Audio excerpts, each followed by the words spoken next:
while people say, yeah, financial markets are getting developed, etc., actually, what COVID has shown us is when things go wrong, the only thing that counts is what's in your hand at this moment. Right. So I think in a way, nothing has changed with the gold markets.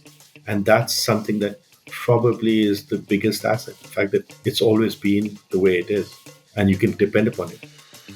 Welcome to Smarter Markets, a weekly podcast featuring the icons and entrepreneurs of technology, commodities and finance, ranting on the inadequacies of our systems and riffing on ideas for how to solve them. Together, we examine the questions: are we facing a crisis of information or a crisis of trust? And will building smarter markets be the antidote? This episode is brought to you in part by Abax Exchange, bringing you better benchmarks, better technology, and better tools for risk management.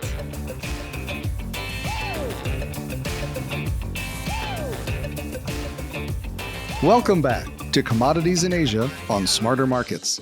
I'm Dave Greely, Chief Economist at Abax Technologies. Our guest today is Sunil Kashyap, Director at FinMet.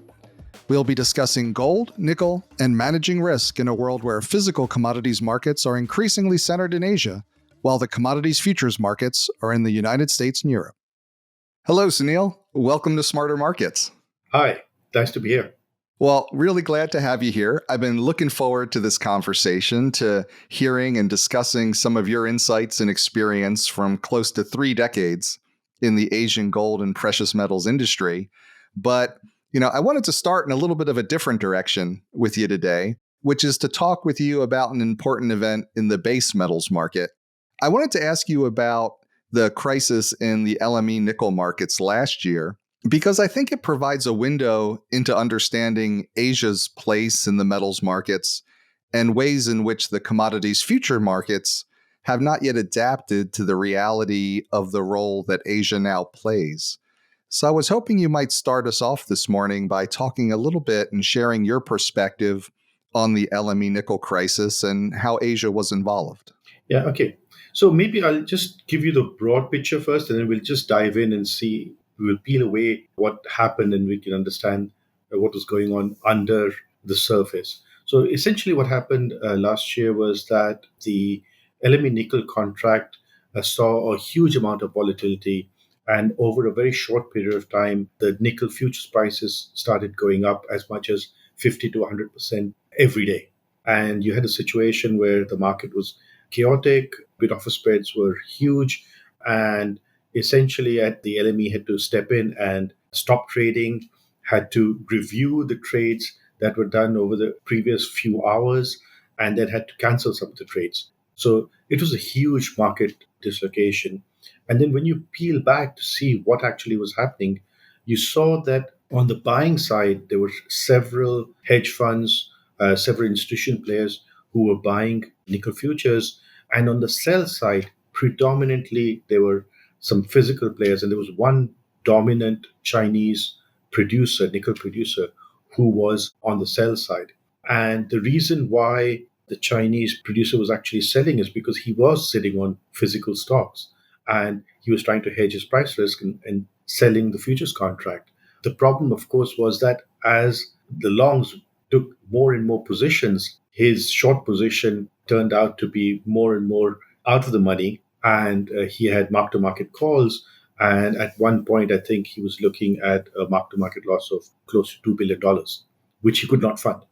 And so that's why they had to bust the trades and create some kind of settlement. So the situation really was that, yes, he had the underlying physical. So in a way, he was hedged, but you had a mismatch, firstly, in terms of timing, because the futures contracts get mark to market every day, and you need to meet mark to market calls. And on the other hand, even though he had the physical, it was in the wrong location, quote unquote, wrong in China. It was in the wrong form. Okay. And it was so far away that you couldn't deliver against the futures contract that was in London.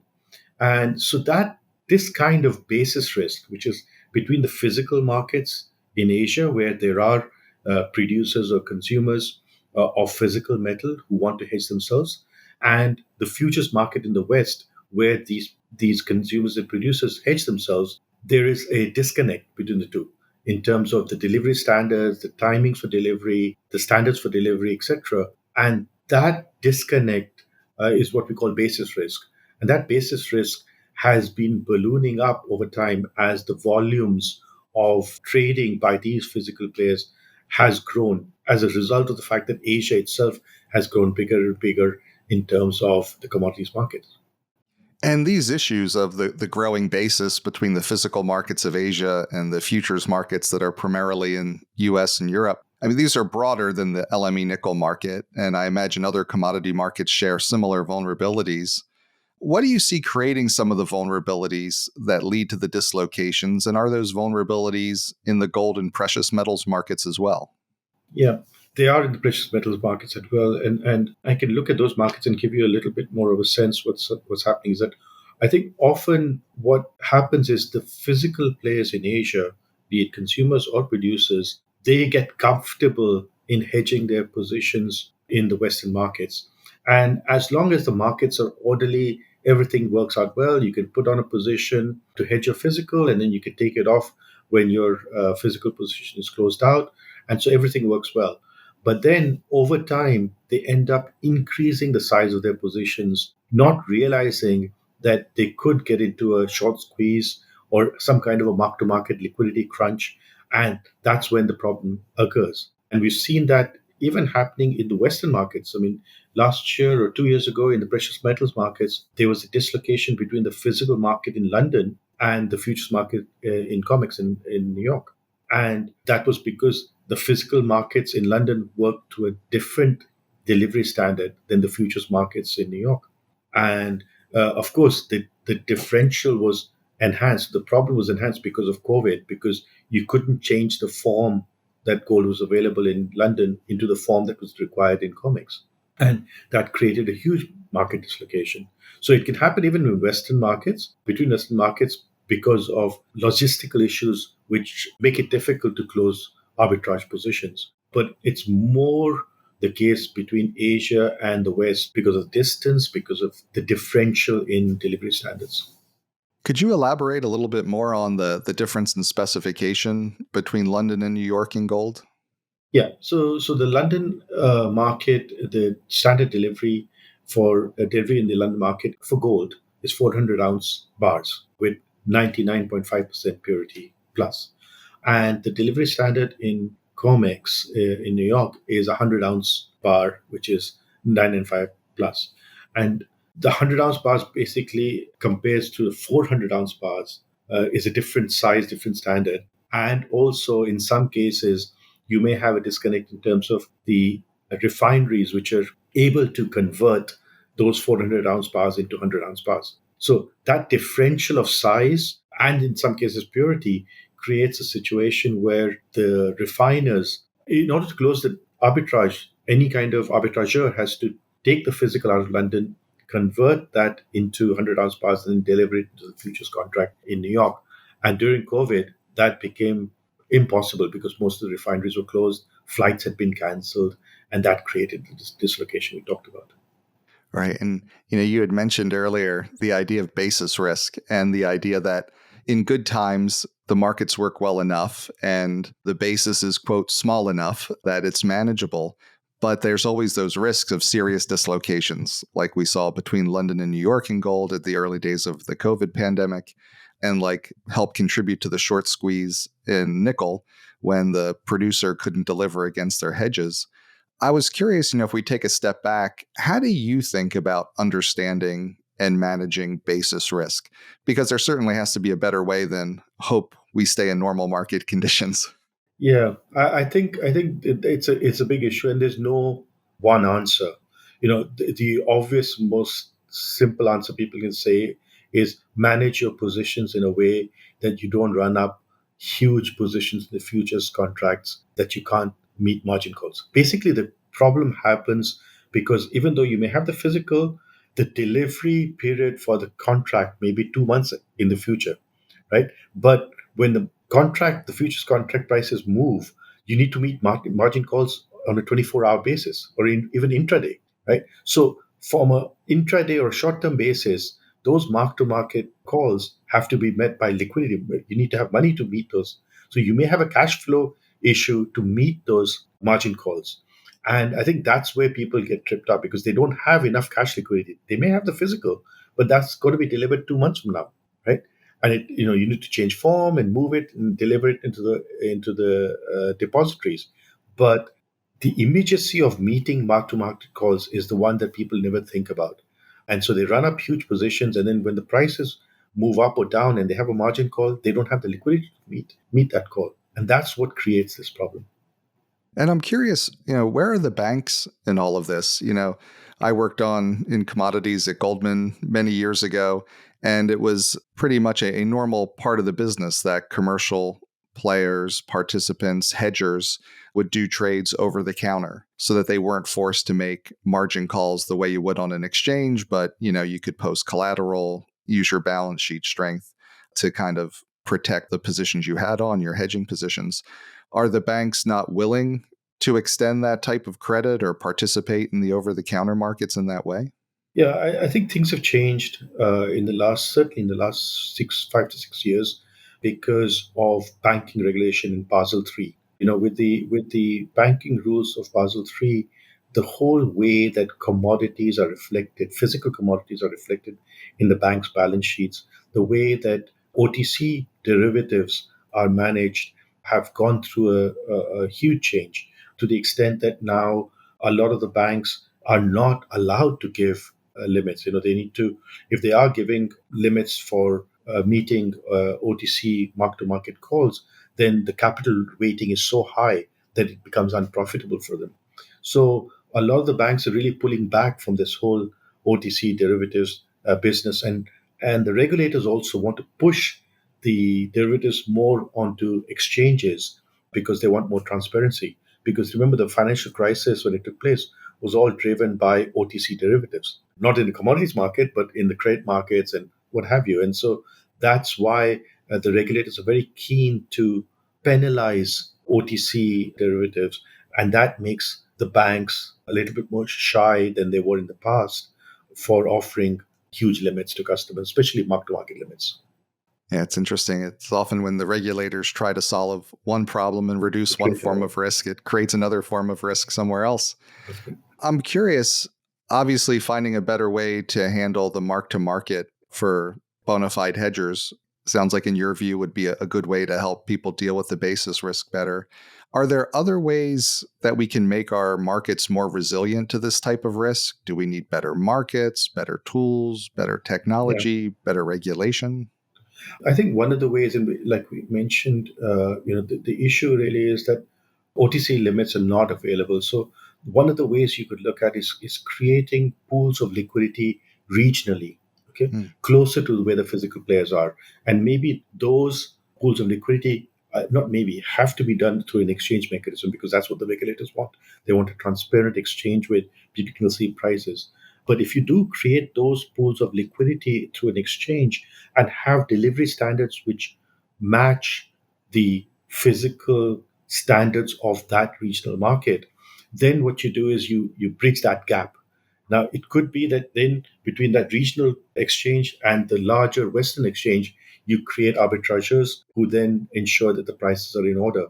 But at least what you do is you diversify the risk across several players in that situation, right? And so the importance of creating these regional pools of liquidity in regional exchanges with regional delivery standards and contract norms, I think is very important. And it's something that has not been possible in the past, maybe because of technology. And we had a series of crises with the financial crisis and in COVID. And I think that's something that is definitely lacking at this moment, but it's a need of the hour.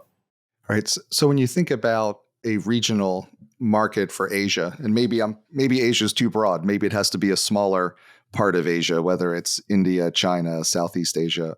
How would that differ, do you think, in terms of specification, location from the gold markets that we're more accustomed to in the US and Europe? Like, could you walk us through a little bit about the physical commercial market in Asia and what aspects of that would need to be reflected in a financial market, a regional pool of liquidity, as you put it? Right. So I think like I mentioned, let's look at gold. We mentioned that The delivery standard in New York is a 100-ounce bar. The delivery standard in London is a 400-ounce bar. In Asia, in most of Asia, the standard bar that is actually traded in the physical markets is a kilobar. That's 100 grams kilobar, which can have purity of 995 of typically 4 nines. And that's the standard delivery standard across Japan, China, most of Southeast Asia, even the Middle East, and India. India, the purity changes, but it basically is a 1 kilobar. So the kilobar is a standard gold physical standard that's traded between players. So that is the natural one. If you had to create an exchange, that is a natural standard that you need to look at for your contract, saying, a kilowatt is deliverable against this contract. Right. And is it, when we look at the market, how divided is it? Would one Asian market be a large pool of liquidity, or do you need more differentiation within Asia? Yeah. So I think Asia, is very diversified. You've got Japan and Korea on the one hand, which are quite developed, and Australia, of course, quite developed markets. And then you've got China and India, which are massive domestic markets, but with capital controls, they're basically locked out of the international markets. So it is a bit of a challenge. And you've got a lot of smaller countries like Thailand, Indonesia, etc., which are quite tiny in terms of the size of the financial markets. So it is a challenge because you've got all these diverse countries with different stages of capital controls and financial regulation. And so marrying that into a contract can be difficult. But I think, given the fact that Hong Kong and Singapore are quite developed financial markets, a lot of institutional players have quite, a lot of knowledge base in terms of how financial markets work. These would be the natural locations you could look at to create such an exchange. And then you would have players from, right from Japan to Australia to China to India, looking to these markets as being the sort of primary liquidity provider for their hedges. Right. And how has the gold market, the physical market, been developing in Asia over the past 10 years through all these changes in bank regulation and market structure? How has that been growing? Yeah, I mean, I think two things I would say. Fortunately, both China and India have been growing, and made some changes to create local domestic exchanges where trading is quite active, and it gives the local players an ability to hedge their positions locally on those exchanges. But both those exchanges really function in local currency terms, in renminbi and Indian rupees, and both those currencies are not convertible at the capital account. So it doesn't allow foreign players to easily trade in these markets. So they remain largely local markets, and the connectivity to international markets is quite tenuous. It's typically through physical product moving in and out of those markets. So that's been a positive trend, that at least you've created local pools, but then it doesn't allow foreigners to come in. But besides that, we haven't really been very successful in creating a regional, international exchange where international players and regional players can come together and get price discovery together. That hasn't happened so far. Yeah. What do you think the challenge to that has been? Has it been the capital controls or something else? No, I think it's just been, firstly, like I said, there were so many distractions of so many things happening. Hmm. People haven't really gone down to actually creating an exchange for that. Secondly, the cost, right? In the absence of technology, if you use the traditional exchange model, it can be very expensive to set up contracts and make them liquid. So I think technology has been a hindrance. And thirdly, the precious metal markets have a huge amount of inertia. If you actually look at them, there's nothing new that has happened probably since the ETF in 2002. So it does take time to create innovation within these markets, and so that's one of the hurdles to getting something like that going.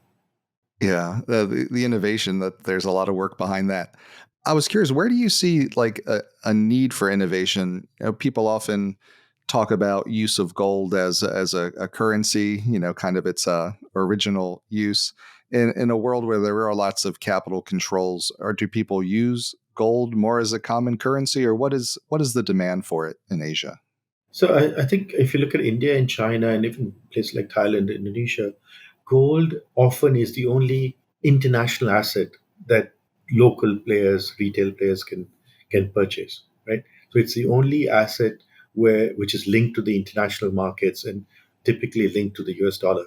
So often what will happen is that in situations where the currency is weakening or there's a problem domestically, the investors would rush into physical gold because it creates a hedge against domestic uncertainty, currency devaluation, etc.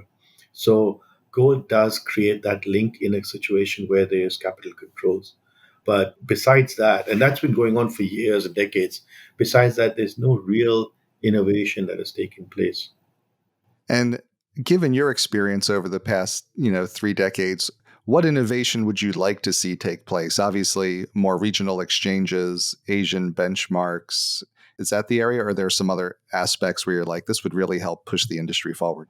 Yeah, I think the ability for a technology-driven exchange to build an infrastructure at low cost and then create technological connectivity to the bigger exchanges to provide liquidity into the regional exchange would be very useful because technology is something which allows anybody, whether they're in Japan or they're in Vietnam, to access a pool of liquidity in a central location. And with especially in the last 5 or 10 years, people's use of technology has grown so much. They're so comfortable now that they don't need to pick up the phone anymore. I mean, it's interesting that in these local markets now, the use of phone calls and voice has reduced dramatically. Even at in the smaller markets like Vietnam or in Thailand, if you talk to most of the traders there, all the trades are done in click and trade because people have adopted local technology for that. So I think people are comfortable now to look at a screen and trade. And so the time is right to use the technology to create something like that. And I'm curious, how do there's often this symbiotic relationship between exchanges and the physical markets where the physical market has to be ready to support an exchange and have that level of liquidity and development and standardization. And then there's the ways in which the exchange helps then propel the physical market forward because it allows people to trade with transparency, to lay off risk, to manage the risk better. How do you see the creation of a regional exchange for gold in Asia? How would that help propel the physical industry forward? Yeah, I think if you ask the physical industry, do you need an exchange? The answer would be no, we're fine the way we are. So you have to have a little bit of a leap of faith. It's like build it and they will come. So you'll have to do that. I think there's definitely an inherent need, but I don't think people can say this is what we want because of the fact that a lot of them are quite traditional in the way they carry on their business. But if you talk to some of the most sophisticated players, the institutional players who deal in physical, they for sure will tell you that yes, we need to have something like that. Right. And how do you imagine the connectivity that you spoke of between an Asian regional pool of liquidity and the London market, the New York market, with so much of the physical trade being in Asia? Do you see it as, I guess I'm trying to understand which is the dog and which is the tail, to use a, Yeah, a more I American think. expression? Yeah, I think the dog remains the Western markets because the pool of liquidity is so large. But if you create two exchanges, you'll get more institutional players who'll just come in as pure arbitrageurs because they can understand the delivery standards of two exchanges. They can try to use differentials between the two much better than the physical players, right? So you'll get very sophisticated arbitrageurs coming in and creating that connectivity between the larger exchange and the smaller exchange. And then you have regional players, in the physical markets, etc., laying off their risk onto that exchange, and then arbitrageurs will take that risk and then lay it off with the bigger exchanges. So that's how I see it. Right now, the only option is that the physical guys are going directly into Western exchanges, and then often they're getting squeezed out. And so this will ensure that at least the risk gets mitigated locally for them, and then bigger players can come in and just do basis trades between two exchanges.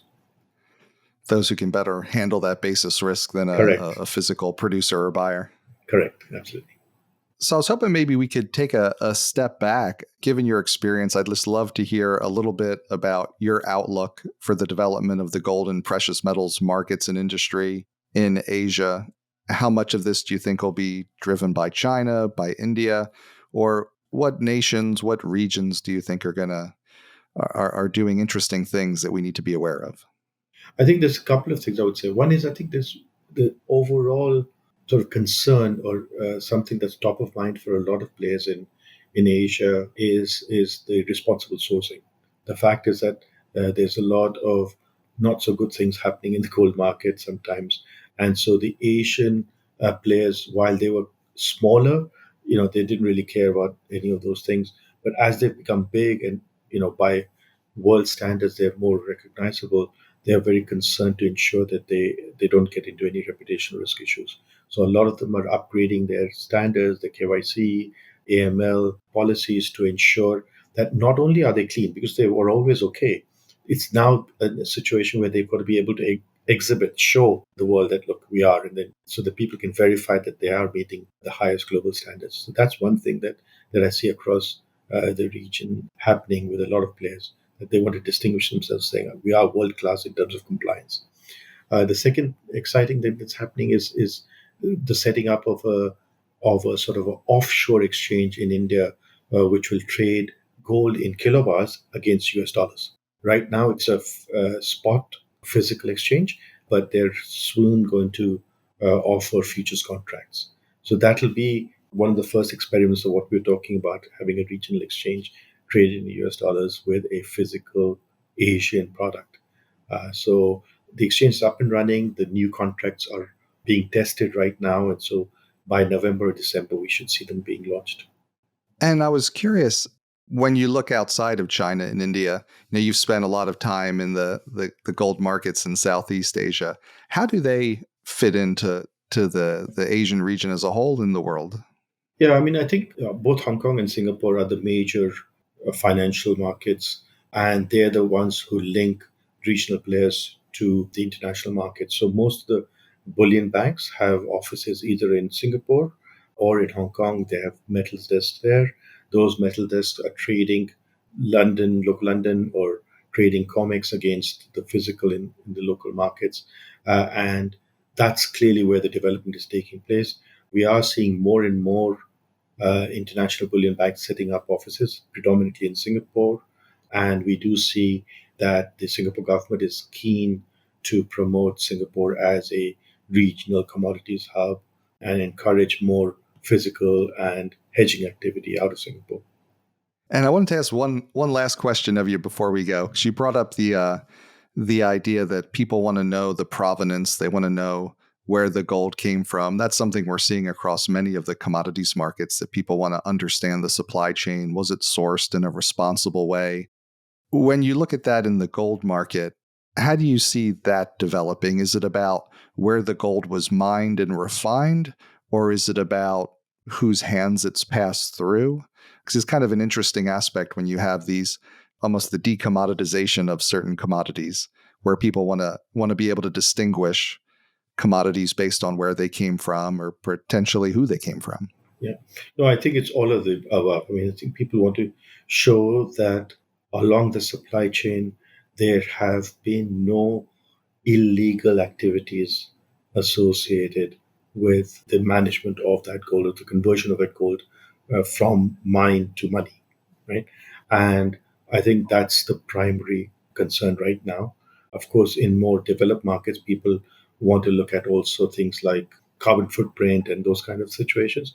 But I don't think that's a big concern in Asia right now. Right now, all they're trying to make sure is that, look, I'm selling this ounce of gold, and I can tell you for sure that there has been no illegal activity connected to this gold from the time that it came out of the mine to the time that it's in the hands of consumer.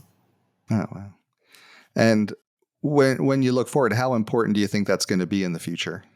Is that just going to become part of the market? It's already very important. It's already very important. All the big players are spending a lot of money to ensure that they meet global standards, because the downside is so much, right? I mean, you don't want to have anything that impacts your reputation, because as soon as that happens, the rest of the market just leaves you and abandons you. And so that's something that's everybody is very concerned about. So they make sure that they take all the precautions necessary, that they don't inadvertently fall into something like this. And maybe I lied before. I have one more question for you. Sure, sure. Sure. Then I'll let you go. I think there's gold is one of those commodities whose death has been called for many times over many decades, if not centuries, and yet it's still with us. So kind of when we come through, we've gone through a dollar world, we've gone through crypto, we've gone through all these other stores of value. Where do you see the future for gold in Asia and in the use that we put it to? Yeah, I think it's more of the same. I think the unique part of gold, there's three things that attracts people about gold. I think one is, of course, the ease of trading. A physical, you can buy physical anytime. You don't have to open a mutual fund account or brokerage account, anything. You just go down and buy physical gold. So just the ease of trading, especially whether you're in Vietnam, Indonesia, or Singapore, just go with your local currency, buy gold, right? So it's an asset which you can buy anytime, even 24 hours a day, right? So that's one thing that's always been there for so long. It was true hundreds of years ago. It's still true now, right? So that's one thing I think. The second thing about gold that people understand is of course the physicality, that once you have it, you have, it's not in a custodian account, it's not in a depository, it's with you, right? And more than that, there is no counterparty risk. It's not that somebody can take it away. If it's with you, it's with you. It's not as if suddenly it's going to disappear like a Lehman bond or something, right? So that's the second part that is quite attractive to people. And the third thing, like I mentioned to you, is the linkage to the international markets, right? If you're in Cambodia, right, you can't buy a Microsoft share. You can't buy a US. You hold physical US dollars. That's about it, right? But you can't buy a bond. You can't buy equity in US dollars. You can either buy physical US dollar notes or you buy gold. So that ability to that access to an international commodity, okay, which is liquid anywhere in the world, is very important. So, and it's been the case before, and every year it gets more and more embedded, because while people say, yeah, the financial markets are getting developed, etc., actually, what COVID has shown us is it's when things go wrong, the only thing that counts is what's in your hand at this moment, right? When you can't go to the bank, you can't go anywhere. You start thinking, okay, this is what I have, right? So I think in a way, nothing has changed with the gold markets, and that's something that probably is the biggest asset. The fact that it's always been the way it is, and you can depend upon it, and it diversifies your risk, right? The other issue is when all the assets are moving all over the place, gold is steady. It may move 2, 3, 5%. A 3% move in gold price is a huge thing, whereas a 3% move in bonds and stocks are usual nowadays within a day, right? So it's a very stable, diversified asset which gives you protection, and that's something I think is something that even the younger generation understands. Thanks again to Sunil Kashyap, Director at FinMet. We hope you enjoyed the episode. Join us next week as we continue our series, Commodities in Asia, with Lee Howell, Executive Director at the Villars Institute. We'll be discussing the shifting tides in international affairs and the new geopolitical realities that are being created by the energy transition and Asia's place in it. We hope you'll join us. This episode was brought to you in part by Abax Exchange. Market participants need the confidence and ability to secure funding for resource development, production, processing, refining, and transportation of commodities across the globe, with markets for LNG, battery metals, and emissions offsets at the core of the transition to sustainability. Abax Exchange is building solutions to manage risk in these rapidly changing global markets, facilitating futures and options contracts designed to offer market participants clear price signals and hedging capabilities in those markets essential to our sustainable energy transition. Abax Exchange, bringing you better benchmarks, better technology, and better tools for risk management.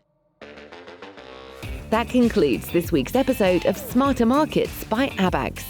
For episode transcripts and additional episode information, including research, editorial, and video content, please visit smartermarkets.media. Please help more people discover the podcast by leaving a review on Apple Podcast, Spotify, YouTube, or your favorite podcast platform. Smarter Markets is presented for informational and entertainment purposes only. The information presented on Smarter Markets should not be construed as investment advice. Always consult a licensed investment professional before making investment decisions. The views and opinions expressed on Smarter Markets are those of the participants and do not necessarily reflect those of the show's hosts or producer. Smarter Markets, its hosts, guests, employees, and producer, Abax Technologies, shall not be held liable for losses resulting from investment decisions based on informational viewpoints presented on Smarter Markets. Thank you for listening, and please join us again next week.